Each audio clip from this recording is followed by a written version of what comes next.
lúc để cho tờ mù nữa.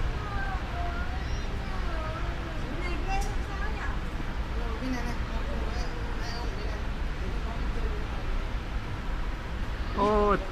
thầu dây dây để tin nó lọt khí để nó của con.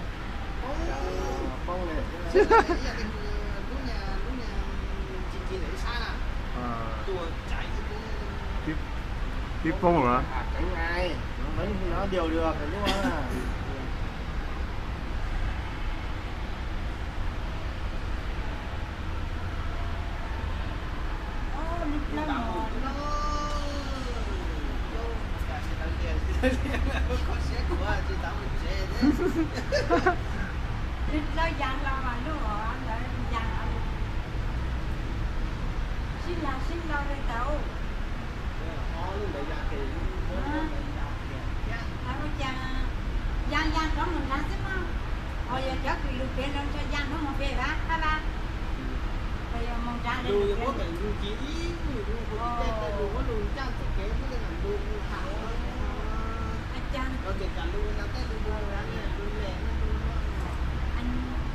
Lúc đó thì nhưng mà tôi chỉ phải là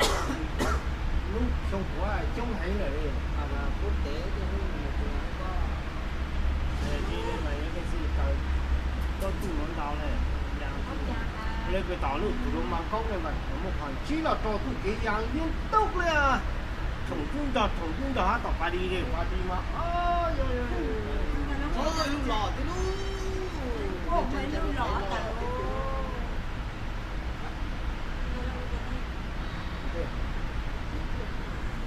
nó kích rồi nó khách về ăn chút hết rồi tiền cái nó ngon cho lúc đó nó lò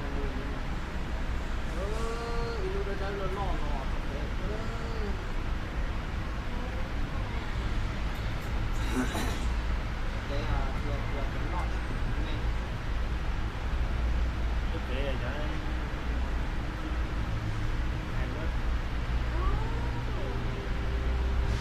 bây giờ nhớ to lúc cái trời to sắt giờ trời đi đó xây đâu trời đó xây cái trời cho lúc sắt đó ba lô được chuột ca cho ăn ơi chọn đồ như thế nó chạy đi rồi chọn đồ thì nó sẽ tốc độ chờ nó là đâu lại có sẽ chả chán để nó chủ lo đấy thầu thì cái cháu sao mà thầu thì buông gạo nó mà là từ giờ nó trả lô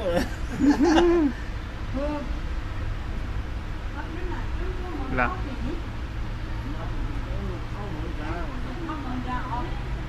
làm với nhau nó phải tôi cười đấy hả? để chín chai à nói rồi lạ lên đó hay như than chai cũng nhau than chai à để an toàn tuyệt đối đi. mà cái Việt Nam nó có thấy rơi cái nào đâu mà Phật thọ dễ dàng rồi thì chỉ chui trường hợp hợp tác cán tù nói thỉnh thoảng rơi cái đấy thôi giờ tính tai nạn giao thông xe máy xe ô tô còn hơn Dạ. Tính cho tốc độ độ an toàn mà đi tuyệt đối 100%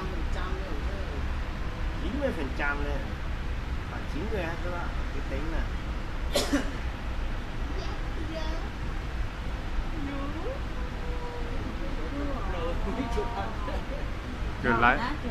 Trở lại thì nhắn là sẽ nhớ làm thế rồi nhớ nhớ làm lãnh đạo lên thế rồi có tuyển giao tham có tin là sâu thôi dù có nền tuyển mò đấy nếu muốn có nền lên dù nền rau chỉ đủ cân chỉ đủ sức khỏe lửa lúc tí này nhưng mà rau lên lại rồi thì chơi già nữa.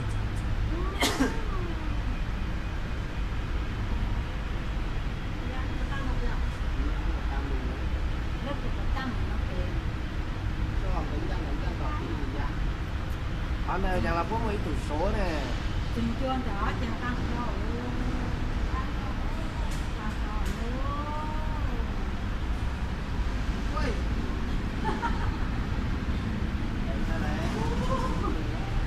lên lúc tiền mà đây nó cái to lỡ Dạ, rất là chị không có này. Nó sẽ có sạch được họ anh.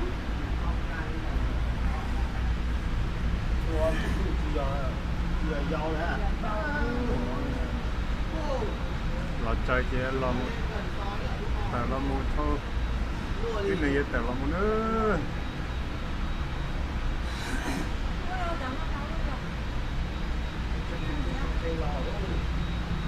lúc đấy mà thế nhau rồi ra chính rồi reset reset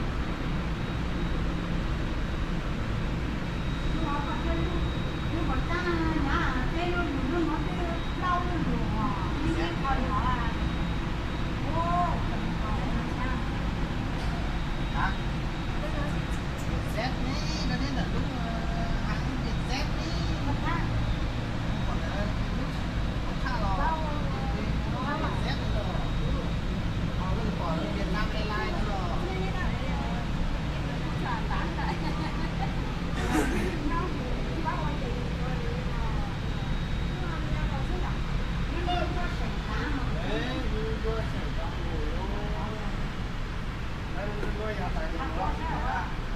riêng quốc tế được đó là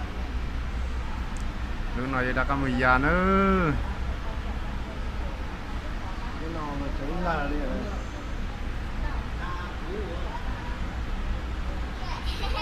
lúc nói đến tí này có xe lớn thì có plau có chỗ xì đồ gió lại đảo nữa Dạ. léo sang rồi tí có xe léo sang hú đây đấy là lái máy kìa Phi công máy bay đây. Trẻ như thế lấy cái máy to đấy.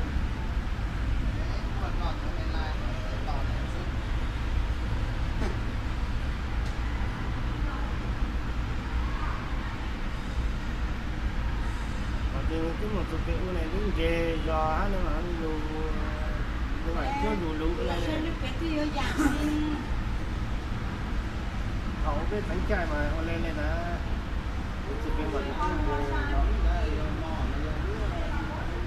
nó lúc nãy nhìn được trời nó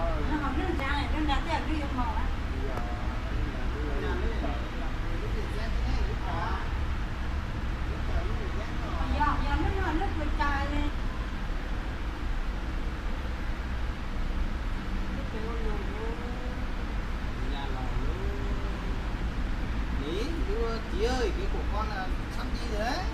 đóng cửa ít rồi đấy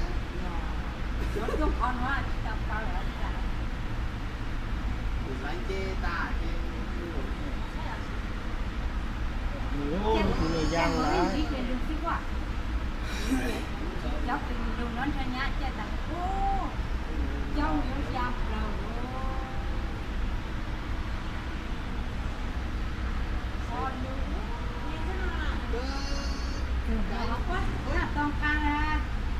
gì đâu. Ồ, chúng ta tao mà lên ba.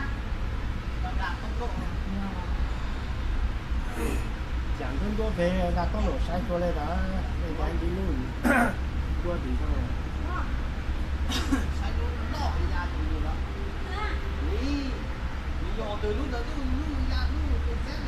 nó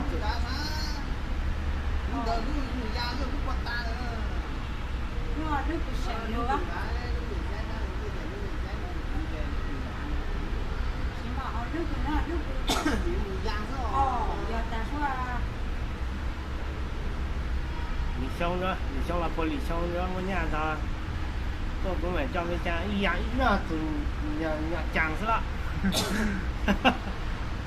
một nhà trang một nhà liên liên ở giữa anh cô nó là mua đấy à nhà đó ở đấy thì mà cũng ngõ đấy giờ cả buôn mặt thuật đã làm cái này một dạng muốn nói thế này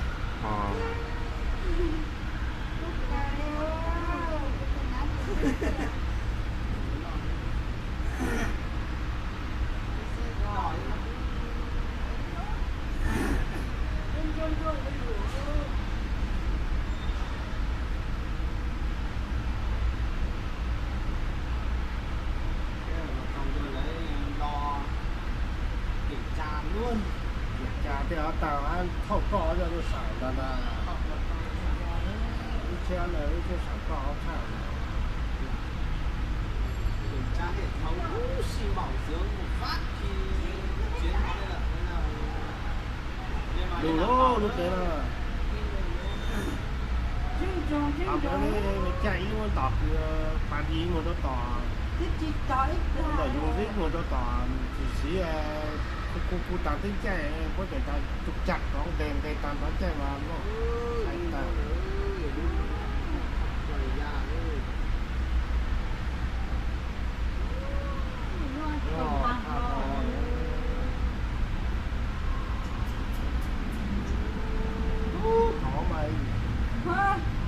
khó mà yêu tại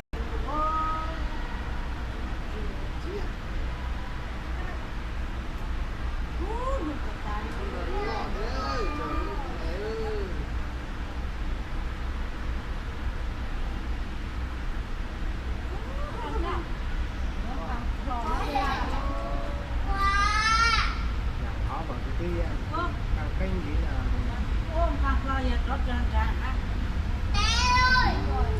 ôi về